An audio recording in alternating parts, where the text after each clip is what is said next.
evolve from being in the water?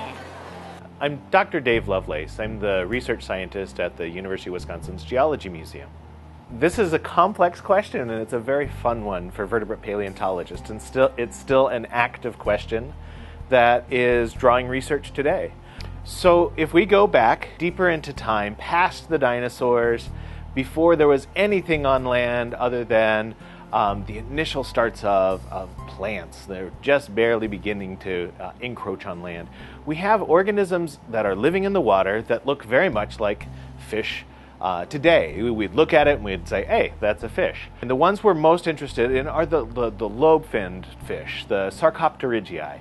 These are things like the currently living, the modern coelacanth, which actually has relatives that extend all the way back down to this lineage that we're talking about around 390 to 385 million years ago.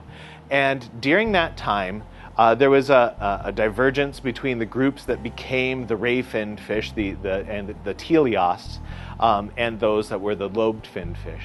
And at that split, this animal looks a little bit more like a fish than it does like a tetrapod, like a four-legged animal that might be coming onto land. But whenever you look at the bones in its wrist or in its hands, really, they're very primitive. Now, as you progress up the line, the fins, the limb elements become more and more developed for what will ultimately be terrestrial adaptation. Now, originally, the limbs weren't evolving into hands and things that could be upright because the animals were trying to get on land.